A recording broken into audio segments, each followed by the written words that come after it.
दोस्तों बहुत सारे लोग बोलते हैं कि मेरी तो किस्मत ही ख़राब है, मैं जिस फील्ड के अंदर भी जाता हूँ हर बार फेल होता हूँ, मैं कुछ नहीं कर सकता अपनी लाइफ में, है ना। मैं जिस भी फील्ड में जाता हूँ या तो मैं वहाँ पर फेल हो जाता हूँ या फिर वो फील्ड का जो काम होता है वही जो है वो बंद हो जाता है किसी कारणवश, मेरी तो किस्मत ही ख़राब है।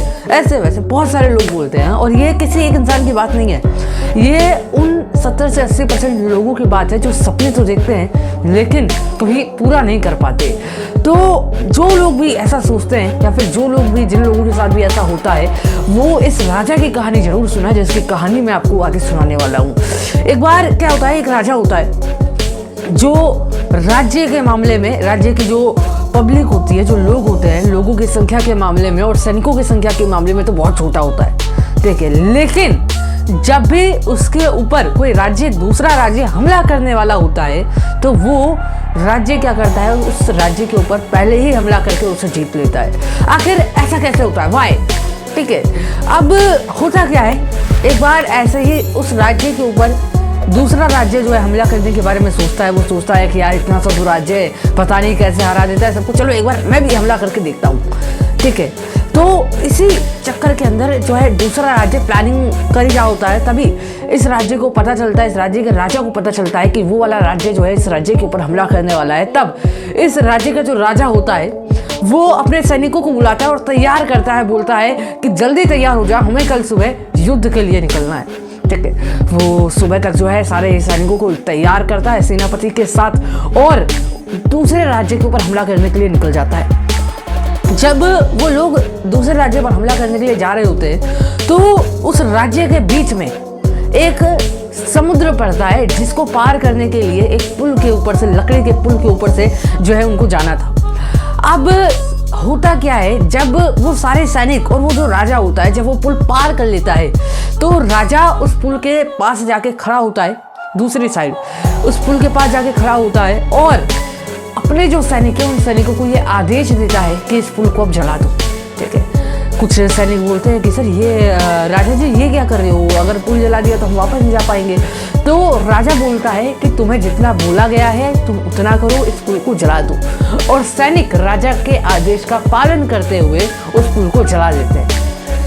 अब जब वो पुल पूरा जल जाता है तब वो राजा सभी सैनिकों को एक जगह पे इकट्ठा करता है, अपने सेनापति को बुलाता है और सभी सैनिकों और सेनापति को जो है संबोधित करते हुए कहता है कि अब हमारे पास दोबारा अपने राज्य में जाने का कोई रास्ता नहीं बचा है। एक यही पुल था जिसके सहारे हम जा सकते थे, लेकिन अब ये भी जल चुका है।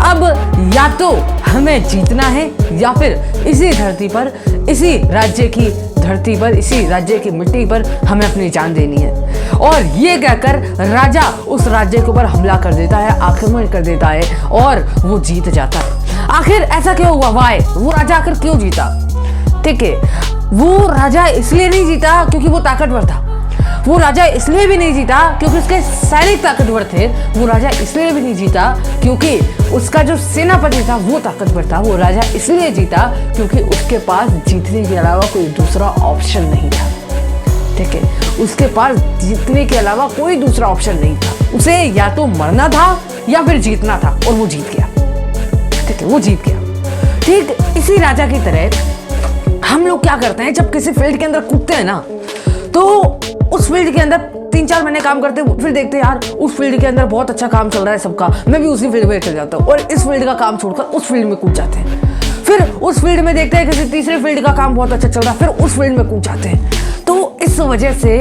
हम किसी फील्ड में कामयाब नहीं हो पाते और हम बोलते हैं कि भाई हमारी तो किस्मत ही खराब है, हम तो कुछ कर ही नहीं सकते, ठीक है। तो अगर उस राजा की तरह अपन भी अपना कोई एक लक्ष्य बना लेना, अपन कोई अगर अपना एक टारगेट बना लेना और पीछे जाने के सारे पुल, सारे रास्ते बंद कर दे, ठीक है। एग्जाम्पल के तौर पर बहाने हो गए, ठीक है, सारे बहाने अगर खत्म कर दें, सारे पुल अगर जला दें, तो मैं आपको गारंटी देता हूं सर, उस राजा की तरह आप भी जीत जाओगे, क्योंकि जीतने के अलावा आपके पास कोई दूसरा ऑप्शन नहीं होगा सर। या तो आपको मरना होगा या फिर आपको जीतना होगा और आप जीत जाओगे अगर आपके पास दूसरा कोई ऑप्शन नहीं होगा तो, ठीक है।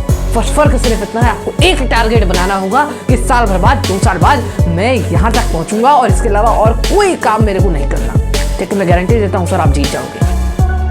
ठीक है, तो इस कहानी से आपको क्या सीखने को मिला नीचे कमेंट बॉक्स में कमेंट करके जरूर बताना। और अगर आप चैनल पे नए हो तो चैनल को सब्सक्राइब करके बेल आइकन को जो है प्रेस कर लेना, ताकि मेरी सारी वीडियोस के जो नोटिफिकेशन आपको मिलते रहे। तो बस आज के लिए इतना ही, मिलता हूँ अगले वीडियो में, तब तक के लिए गुड बाय।